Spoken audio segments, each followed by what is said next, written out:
A very good morning to all of you. Welcome you all in class 12th economics. So as you already know that we have completed whole syllabus of economics, that is macroeconomics and the Indian economic development. So from the previous few classes we were continuously revise the chapters. We have done a number of the numerical questions which is related to your income determination and the multiplier as well as the national income. Okay, so from the previous few classes we were started to solve the latest CBSE sample paper which is published by the CBSE. So as we already know that the total number of questions which are coming in your further examination is 34. So the 34 question is divided into two parts, that is section A and the section B. So in the section A, which is related to your macroeconomics, it is of basically the 17 question, and the section B, that is Indian economic development. So in that section also there will be a 17 question. Okay, so 10 question is of 1 mark each, two questions of 3 marks each, and the 3 questions of the 4 marks each, and the 2 questions of the basically the 6 marks each in both the parts.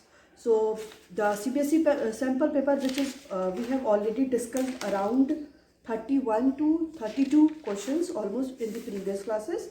So first of all we will discuss all the questions. We were discussed all the questions which is related to your macroeconomics, the question numbers of the 1 marks, 3 marks, 4 marks and the 6 marks. So the next that we have started, that is your section B, that Indian economic development. So first of all recapitulate all the questions whatever we have discussed in the previous classes. Okay, so first of all we have discussed question number 18, that there was the fill in the blanks is given here, and the Indian finance minister at the time 1991 when the new economic policy was introduced. So the finance minister is the Dr. Manmohan Singh, and the question is not asking there who is the prime minister, but I am telling you that the prime minister in that time PV Narasimha Rao. Okay, so the answer will be the Dr. Manmohan Singh. Next question. So India entered the fill in the blank stage of the demographic transitions after the year 1921. So the options are given here: fourth, second, third, and the first. So India is after stage of demographic transition after the 1921, that is second stage, and this demographic transition, the year of 1921 is also called as the year of great divide, in that because in that point the population of the country India is continuously rising or the increasing. So question number 20 is related your assertion and the reason. In that there is also one question which is in or, we have already discussed. Next question, that is 21, it is also the assertion and the reason. We have already discussed all those questions, how we solve all these questions. Next question is question number 22. So in the question number 22, two columns are given, column 1 and the column 2. So column 1, there will be one, you have to identify one correct pair. So in this, the C1 is, that is proletarian cultural revolution. The meaning of proletarian cultural revolution is the student or the professional was sent to the basically in the countryside to learn the work. So this one is right. So there is given that the great leap forward. So we know very well that the great leap forward is totally based on the industrialization in the China. So but here the given is the cultivating the land collectively. So this answer is wrong. Next question is commune system. So in the commune system, the option is given here that the opening of the industries in their home. So we know very well in the commune system there will be the cultivating the land collectively. So second B is also wrong. Third is, as we already said, that it is right. And the last one is, that is given here, economic reform in China. So economic reform in China is given in the 1988. So we know very well the economic reform in China came in the year 1978, and the economic reform in Pakistan came in the year 1988. And when we talk about the India, so economic reform came in the year 1991, right? So after that, the question number 23 is given, that the fill in the blanks adopted by the one child policy. So we know very well China adopted the one child policy. So option is given here: India, China, Pakistan and the Russia. So the option B, that is China, is right. From the question number 24 to 27, the passage are given here. So first of all, you have to read out all the passage.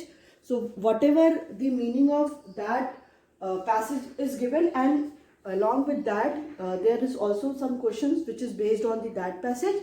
So you have to write out. First of all, you should understand what the passages understand, or what the passage are explaining there, वो आपको समझना है. फिर आपको उसी पे based जो भी क्वेश्चंस होंगे उनको सॉल्व करना है. So till the question number 27. So next question is question number 28, that is India has emerged as a hotspot for the medical tourism. You have to defend this statement. यहाँ पे बात defend और refute की नहीं आ रही है, बस आपको डिफेंड करना है, आपको प्रोटेक्ट करना है इस लाइन को. तो ये हम लोगों ने डिस्कस कर लिया है कि इंडिया का क्या था कि मेडिकल टेक्नोलॉजीज़ में न्यू टेक्नोलॉजीज़ को यूज़ कर रहा है, और जो प्रोफेशनल्स हैं वो क्या है, हाईली एक्सपीरियंस्ड है, ट्रेंड है, और जो कॉस्ट इनकर हो रहा है वो भी क्या है, कम है एज कंपेरिजन टू जो इंडिया के लोग आ रहे हैं बेसिकली फॉर दी ट्रीटमेंट. उनके कंपैरेटिवली जो फॉरेन के नेशनल्स आ रहे हैं उनके लिए कॉस्ट को भी क्या किया गया है, कम किया गया है. और जो कॉस्ट कम होने के साथ ही साथ जो फैसिलिटी प्रोवाइड की जा रही है वो बहुत बेटर फैसिलिटी प्रोवाइड की जा रही है. इसलिए क्या है कि मेडिकल टूरिज्म के लिए इंडिया को क्या एक हॉटस्पॉट की तरह लिया जा रहा है. ठीक है. फिर था discuss any 2 steps taken by the government in the direction of the improving agricultural marketing system. So इसमें हम लोगों ने पढ़ा था कि रेगुलेशन ऑफ मार्केट करेंगे और फिजिकल इंफ्रास्ट्रक्चर को ज़्यादा से ज़्यादा फोकस करेंगे कि फिजिकल इंफ्रास्ट्रक्चर अगर ज़्यादा अच्छा होगा तो मार्केटिंग सिस्टम भी उतना ज़्यादा अच्छा होता जाएगा. Question number 29 is related to discuss briefly the concept of informalisation of the workforce.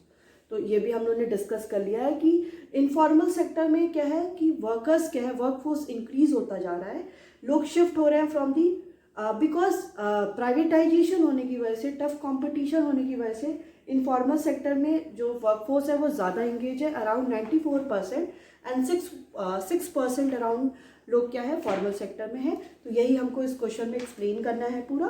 Question number 30 is related to agriculture sector appears to be adversely affected by the economic reform process. कि जब भी economic reform process हुआ, जब economic reform आया तो जो agriculture sector था वो एडवर्सली अफेक्ट हो रहा था. क्यों?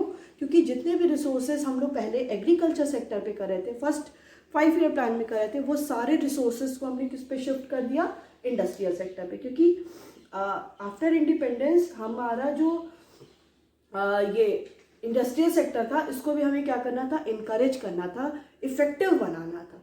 तो रिसोर्सेज हमें पता है कि लिमिटेड है, उन रिसोर्सेज को हमने एग्रीकल्चर सेक्टर से क्या करके वहाँ से विथड्रॉ करके किस एरिया में, इंडस्ट्रियल सेक्टर में इंजेक्ट कर दिया. तो ये सारा हम लोग को लिखना है, जिसमें सारे पॉइंट्स हमने डिस्कस कर लिए कि पब्लिक इन्वेस्टमेंट जो होगा, पब्लिक जो इन्वेस्टमेंट करी थी पहले, गवर्नमेंट सेक्टर जो इन्वेस्टमेंट करी थी एग्रीकल्चर सेक्टर में, वो वहाँ से अब किस पे करी है, इंडस्ट्रियल सेक्टर पे करी है. मोर एंड मोर इंडस्ट्रीज़ क्या हो रही थी, सेटअप हो रही थी, प्राइवेटाइजेशन की बात हो रही थी कि ज़्यादा से ज़्यादा प्राइवेटाइजेशन, डिसइन्वेस्टमेंट हो रहा था कि पब्लिक सेक्टर पे कि जितनी भी PSUs को वहाँ से सेल करके हम लोग प्राइवेट सेक्टर में कर रहे थे, क्योंकि प्रॉफिट उस केस में क्या होता था, ज़्यादा इंक्रीज़ नहीं हो रहा था. तो गवर्नमेंट को क्या था, फंड चाहिए था, फाइनेंस चाहिए था. तो वो सारे ही ज़्यादातर PSUs जो सिक थे, बेसिकली जो सिक थे वो फिर से कवर नहीं हो सकते थे, उनको क्या कर रही थी, वो प्राइवेट सेक्टर यूनिट्स को सोल्ड आउट कर रही थी. फिर question number 31 is given here that Atmanirbhar Bharat had been the root of the Indian planning process in the form of self reliance. ये भी हम लोगों ने डिस्कस कर लिया है कि सेल्फ रिलायंस के लिए आत्मनिर्भर भारत की बात हम कर रहे हैं। तो सेल्फ रिलायंस मतलब कि इनवर्ड लुकिंग ट्रेड पॉलिसी की बात कर रहे हैं हम लोग, इम्पोर्ट सब्सटीट्यूशन की बात कर रहे हैं और एक्सपोर्ट प्रमोशन की बात करें कि एक्सपोर्ट ज़्यादा से ज़्यादा प्रमोट हो और इम्पोर्ट सब्सटीट्यूशन हो जाए कि जो हम इम्पोर्ट कर रहे हैं गुड्स का वो हम क्या करें, ना करें और अपनी कंट्री में विद इन दी कंट्री हम गुड्स का प्रोडक्शन करें। ठीक है, तो एक क्वेश्चन इसमें और में दिया हुआ है, that is discuss briefly any two major steps taken by the government of India on the financial sector. तो हमने देखा था कि more and more private banks open होंगे और जो भी आरबीआई था, रिजर्व बैंक ऑफ इंडिया, वो एक रेगुलेटर से कन्वर्ट होकर फैसिलिटेटर की तरह वर्क करने लगा था। Next question, that is question number 32। So compare and analyse the given data of India and China, जहाँ पे आपको याद होगा कि चाइना और इंडिया का क्या था डेटा, जीडीपी दिया था, उसको हम लोग को कंपैरिजन करना था कि चाइना का क्या था कि जब कोई भी सारी कंट्री ऑलमोस्ट जो 1 डिजिट में उनका जीडीपी था, तो चाइना का शुरू से ही जीडीपी क्या था 2 डिजिट में हो रहा था। फिर बाद में क्या था, इनका जीडीपी डिक्रीज हो गया, बट अगर आप बात करते हैं इंडिया की तो वो इंक्रीज हो रहा था। तो इसको ही हमें पूरा एनालाइज करके उसमें एक्सप्लेन करना है।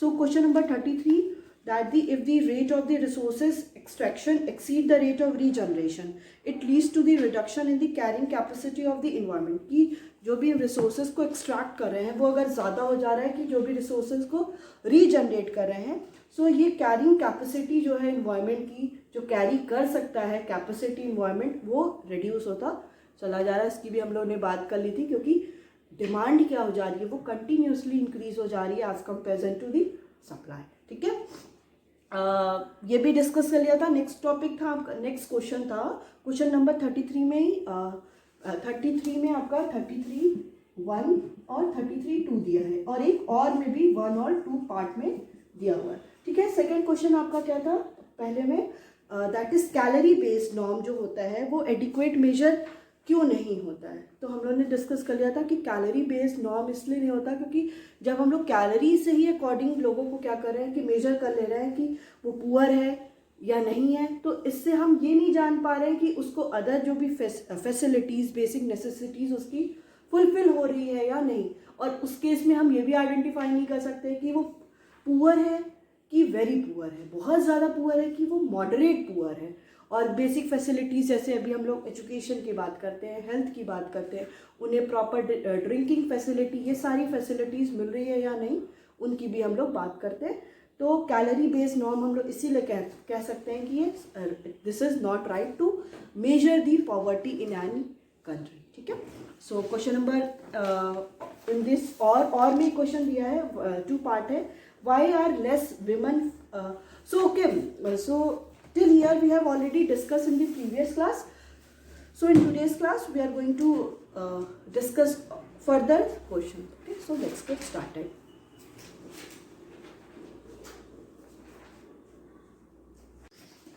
Okay, so the question is here that the why are less women found in regular salaried employment, और इसका एक और है analyse the recent trends in the sectoral distribution of workforce in India. ठीक है, तो इसमें दे रहा है why are less women found, कि क्यों ये जो लेस विमेन फाउंड होती है रेगुलर सैलरीड एम्प्लॉयमेंट में।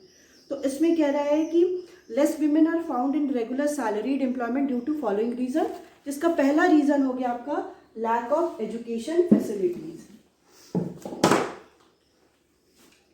That is lack of education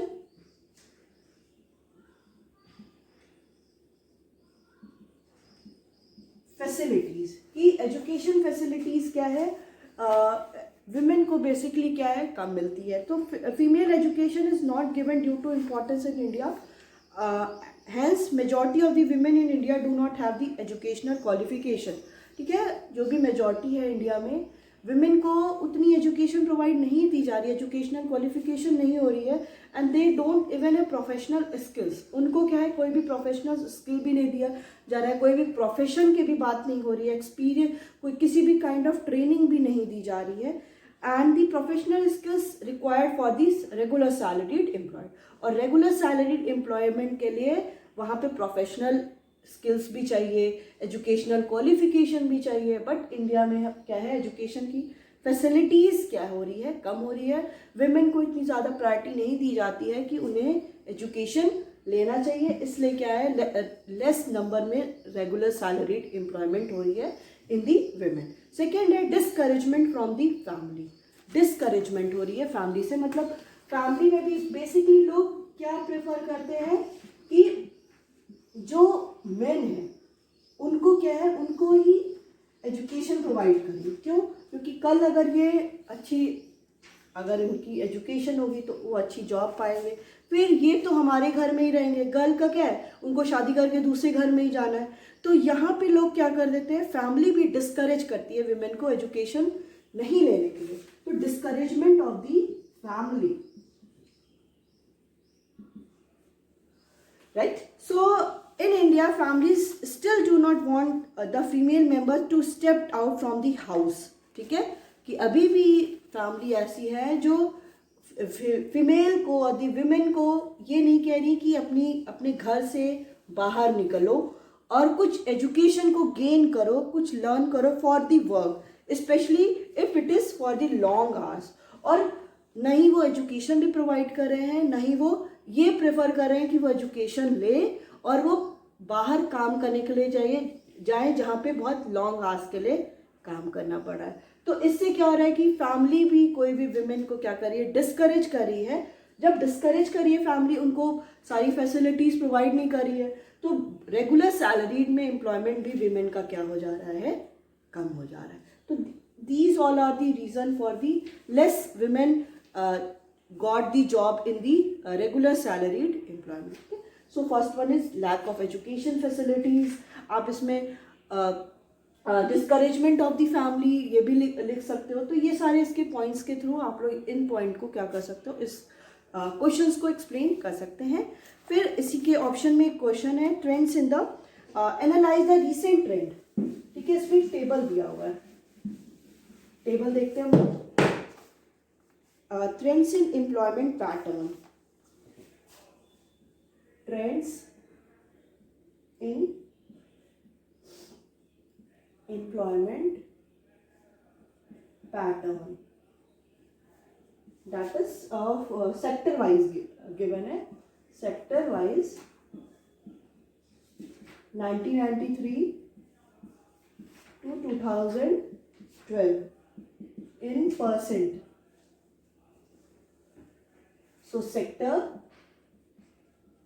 1993, 94, 1999, 2000, 2011 to 12. So primary, secondary and the tertiary or the service sector.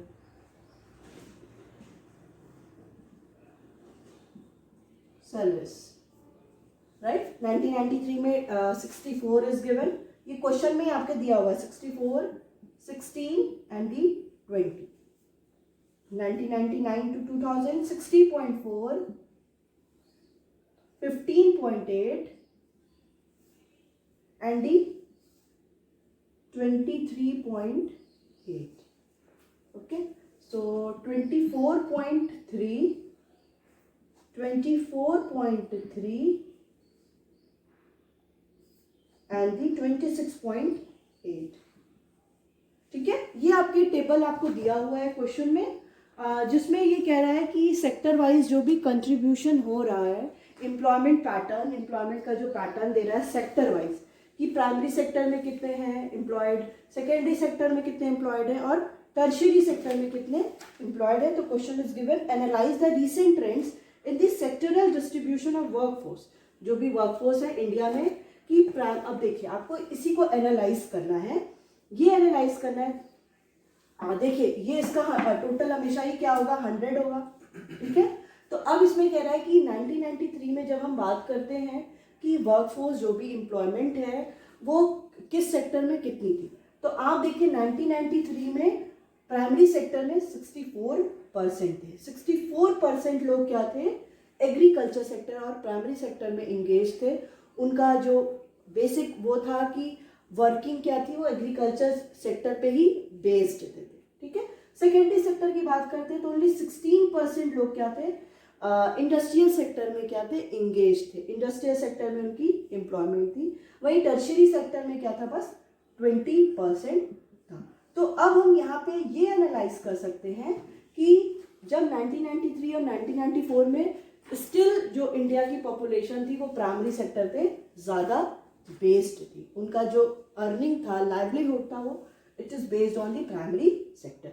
अब इसको हम जब कंपैरिजन 1999 से 2000 में करते हैं तो अब देखिए यहाँ पे जो ये प्राइमरी सेक्टर है 1999 से 2000, पहले जो ये 64% था वो डिक्रीज होके 60.4% रह गया। क्यों? क्योंकि अब लोग जो प्राइमरी सेक्टर पे इंगेज थे वो अब वहाँ से कम होके किसी और सेक्टर में शिफ्ट होते जा रहे हैं। वहीं सेकेंडरी सेक्टर का हम लोग देखते हैं तो 15.8 था। सेकेंडरी सेक्टर का 1993 से 1994 में 16% था, बट ये डिक्लाइन होके 15.8 रह गया। क्यों? क्योंकि अब लोग ज़्यादा से ज़्यादा किस में इंगेज थे, सर्विस सेक्टर में। सर्विस सेक्टर और टर्शियरी सेक्टर में हम लोग देखते हैं तो 23.8% people are engage in the service sector. इतने परसेंट क्या थे, 23.8% लोग इंगेज किस सेक्टर में थे, टर्शियरी सेक्टर में, ठीक है। अब नेक्स्ट आता है हम लोग 11 और 12 की बात करते हैं। 2011 और 2012 की बात करते हैं, ओके। तो जब हम लोग 11 और 12 की बात करते हैं तो प्राइमरी सेक्टर में कितने परसेंट लोग इंगेज थे, 24.3। अब देखिए कितना ड्रास्टिक चेंज आया है। 1993 1994 में 64% थे, 1999 2000 में 60 हो गए, डिक्रीज हो रहा है। और 11-12 में देखिए एकदम ही 24% हो गया, मतलब हाफ से भी कम होता जा रहा है। क्योंकि लोग क्या है, प्राइमरी सेक्टर से शिफ्ट होके सेकेंडरी और टर्शियरी सेक्टर में मूव कर रहे हैं। अब 24.3% हो गया 11-12 में। सेकेंडरी सेक्टर में क्या हो गया, 24.3%, सेम हो गया जितना प्राइमरी में उतना सेकेंडरी में। और 1993 से 94 और 1999 से 2000 के बीच में कितना ज़्यादा के बाद 11-12 में कितना ड्रास्टिक चेंज आया कि 16%, 15% और सीधे डायरेक्टली 24.3% हो गया। वहीं जब हम लोग बात करते हैं सर्विस और टर्शियरी सेक्टर की तो 11-12 में 26.8% people are engage in the service sector और द टर्शियरी सेक्टर। ये क्या शो कर रहा है कि पहले 1993-94 में 20% थे, वहीं 1999-2000 में 23.8% हो गए। ये इंक्रीज कर रहा है, देखिए 20 से 23%, देन 23 से 26%। और सारे का आप देखते चलो, एग्रीकल्चर सेक्टर सेकेंडरी सेक्टर भी पहले तो ये डिक्रीज किया बट फिर उसके बाद वो इंक्रीज करने लगा। और वहीं प्राइमरी सेक्टर कंटिन्यूअसली वो डिक्रीज करता चला जा रहा है। क्यों? क्योंकि इस सेक्टर में हम लोग को पता है कि जो अनएम्प्लॉयमेंट होती है, किस टाइप की अनएम्प्लॉयमेंट हमें यहाँ पे देखने को मिलती है, सीजनल अनएम्प्लॉयमेंट। सीजनल अनएम्प्लॉयमेंट और एक और होता है, बताइए कौन सा, वो होता है आपका disguised unemployment. Disguised unemployment. Seasonal unemployment पता है आप लोग को। सीजनल अनएम्प्लॉयमेंट का मतलब होता है कि जब सीजन है, जैसे अगर जनवरी से मार्च अप्रैल क्या हो रहा है कि एग्रीकल्चर सेक्टर में प्रोडक्शन हो रहा है तो लोग क्या है, एंगेज हैं, ठीक है। बट जब तक वो प्रोडक्शन का वो सोइंग हो गई, सब कुछ हम लोग इरिगेशन प्रोवाइड कर दिए, सब कुछ कर दिए, बट जब तक वो क्या होता है कि प्रोड्यूस हो रहा है तो उन पीरियड में 2 to 3 मंथ्स लोग क्या रहते हैं, अनएम्प्लॉयड रहते हैं। तो अनएम्प्लॉयड रहते हैं तो उनकी सोर्स ऑफ इनकम क्या हो गई, ज़ीरो हो गई। फिर वहाँ पे उनकी अपनी बेसिक नेसेसिटीज़ को भी वो फुलफिल नहीं कर पाते। तो वो जो 2-3 मंथ्स वो क्या हो गए, अनएम्प्लॉयड हो गए, उसी को हम लोग बोलते हैं सीजनल अनएम्प्लॉयमेंट।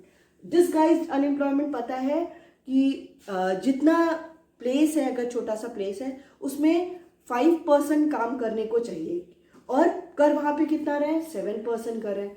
बट अगर उन 2% को हम वहाँ से विथड्रॉ भी कर देते हैं तो प्रोडक्शन में कोई भी डिफरेंस नहीं होता है। प्रोडक्शन पहले भी 5 पे भी उतना ही हो रहा है और 7 पे भी उतना ही हो रहा है।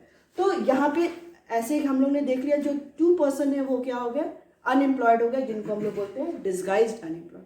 तो इन सारे की वजह से क्या हो रहा है कि प्राइमरी सेक्टर में लोग अनएम्प्लॉयड हो जाते हैं, तो उनकी बेसिक नेसेसिटीज को भी नहीं फुलफिल कर पाते। तो ये पर्सन क्या है, सेकेंडरी और दी टर्शियरी सेक्टर में मूव कर रहे हैं, शिफ्ट हो रहे हैं। इसलिए ये जो सेक्टर की बात हम लोग कर रहे हैं, प्राइमरी सेक्टर की बात कर रहे हैं, वो कंटिन्यूसली डिक्रीज हो रहा है, और सेकेंडरी सेक्टर और दी टर्शियरी सेक्टर वो क्या हो रहा है, इंक्रीज होता जा रहा है। ठीक है, तो इसका भी एक्सप्लेनेशन इसमें देख लीजिए, दे रहा है the given data indicate that the over the given period the proportion of the workforce in the primary sector has gone down from the 64% in 1993, 24.3 to 11 and 12, which accounts to nearly a fall of 20% over the year।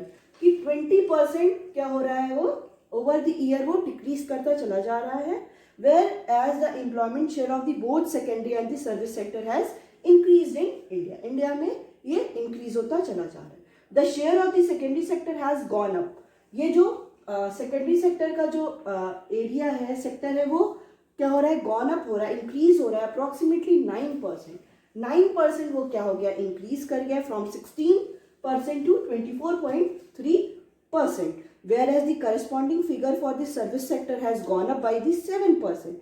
7% क्या हो रहा है, वो increase कर रहा है, क्योंकि 20% से 26%, 26.8%, ये क्या हो गया, अराउंड 7% हो गया। तो सेकेंडरी और दी टर्शियरी सेक्टर क्या हो रहा है, 7% इंक्रीज कर रहा है। So these sectoral change have been significant in the growth journey of India. ठीक है, जो सेक्टोरल चेंज हो रहा है ये बहुत इंपॉर्टेंट रोल प्ले कर रहा है किसमें, जो भी इंडिया का ग्रोथ की जर्नी है। So which shows the gradual shift of the workforce from the primary to secondary and the tertiary sector. जो क्या शो कर रहा है कि जो वर्कफोर्स है इंडिया का, वो क्या होता जा रहा है, प्राइमरी सेक्टर से टर्शियरी सेक्टर पे, वो प्राइमरी सेक्टर से सेकेंडरी और टर्शियरी सेक्टर पे वो शिफ्ट होता चला जा रहा है। ठीक है, तो ऐसे ही आपको इस क्वेश्चन का आंसर देना है, question number 33। And the last question is question number 34। So 34 is given a state giving the valid reason whether the following statement are true or false. कि आपको स्टेटमेंट दिया है, उसको बताना है कि ये स्टेटमेंट राइट है और रॉन्ग है। So the first one is, since independence the benefits of the increase in economic growth in India have trickled down to the people at the bottom of the population pyramid। कह रहा है कि independence से जो benefit economic growth में increase हो रहा है, वो इंडिया को क्या करता जा रहा है, जो इंडिया के पॉपुलेशन है, जो पिरामिड है, इसको पिरामिड है, उसको क्या करता जा रहा है, वो ट्रिकल डाउन करता चला जा रहा है। तो ये स्टेटमेंट क्या हो गया कि बेसिकली हम लोग इसको कह सकते हैं कि ये फॉल्स है। क्यों? क्योंकि यहाँ पे this given statement is false as there have been different factors. हम लोग बहुत सारे ऐसे फैक्टर्स हैं जिनको लेके चलते हैं कि ग्रोथ रेट ऑफ पॉपुलेशन भी इंक्रीज हो रही है, अनइक्वल डिस्ट्रीब्यूशन ऑफ इनकम भी अनइक्वल होती जा रही है, skewed benefit accruing from green revolution, और हम लोग को क्या है, बेनिफिट भी एक्री होता जा रहा है, डिफरेंट मिल रहा है, कहाँ से, ग्रीन रिवॉल्यूशन से, due to which benefits of the increase in the GDP have not trickled down completely। जिसमें हम ये बोल सकते हैं कि जो बेनिफिट्स हमें मिल रहा है वो कंट्री की जीडीपी को वो डाउन नहीं करता जा रहा है to the people at the bottom of the population pyramid. हम लोग के ऐसे डिफरेंट फैक्टर्स हैं जिनकी वजह से कंट्री का जो जीडीपी है वो कंटिन्यूसली इंक्रीज कर रहा है। तो अगर ये स्टेटमेंट दे रहा है, so this statement is wrong. Second है, human capital formation gives birth to innovation, invention and the technological improvement. Well, it is totally true. क्यों? हमें पता है कि ह्यूमन कैपिटल फॉर्मेशन से किसी भी अगर फिजिकल कैपिटल की बात करते हैं तो उसमें हम लोग बात करते हैं production of goods and services. Human capital की बात करते हैं तो इफिशियंसी और the skills to produce the different commodity, कि कौन सी एफिशिएंसी है, कौन से स्किल्स हैं जिसके थ्रू हम क्या कर सकते हैं, कमोडिटीज़ का ज़्यादा से ज़्यादा अच्छा प्रोडक्शन कर सकते हैं। तो ह्यूमन कैपिटल क्या करता है, इनोवेशन करता है, इनोवेट करता है, डिफरेंट आइडियाज़ लेकर आता है, न्यू आइडियाज़, टेक्नोलॉजी का इम्प्रूवमेंट हो रहा है, टेक्नोलॉजीज़ हम डिफरेंट पीरियड ऑफ टाइम में टेक्नोलॉजीज़ को भी चेंज कर रहे हैं, कुछ इन्वेंशन भी कर रहे हैं, क्योंकि अगर कंट्री के पीपल के पास प्रॉपर एजुकेशन है, प्रॉपर हेल्थ फैसिलिटीज़ है, सोशल इंफ्रास्ट्रक्चर, इकोनॉमिक इंफ्रास्ट्रक्चर उन्हें प्रॉपरली मिल रहा है, तो वो क्या पीपल क्या करेंगे, कंटिन्यूअसली इम्पॉर्टेंट रोल प्ले करेंगे किसमें, कंट्री के इम्प्रूवमेंट में, टेक्नोलॉजी में, इन्वेंशन में, इनोवेशन में। तो पहला स्टेटमेंट आपका क्या हो गया, false, second one is true, and the last third one is related to. So there exists an inverse relation between the infrastructural growth and national income.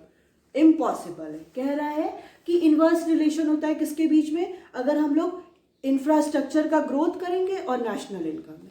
आपको नहीं लगता है कि अगर प्रॉपर इंफ्रास्ट्रक्चर फैसिलिटीज़ मिलेगी, एजुकेशन मिलेगा, लोगों को हेल्थ फैसिलिटीज़ मिलेगी, इकोनॉमिक इंफ्रास्ट्रक्चर, एजुकेशन, हेल्थ, अगर लोगों के पास अच्छी प्रॉपर डिफरेंट इंफ्रास्ट्रक्चर होंगे तो कंट्री का नेशनल इनकम ऑटोमेटिकली इंक्रीज करेगा, होगा ही, क्योंकि अगर इंफ्रास्ट्रक्चर नहीं होंगे तो हम लोग प्रॉपर कंट्री का ग्रोथ नहीं कर सकते हैं।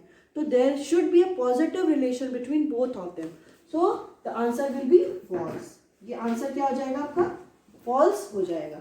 तो इसमें क्वेश्चन नंबर 34 का क्या क्या आंसर हुआ, फर्स्ट का false, second true, and the third one is false.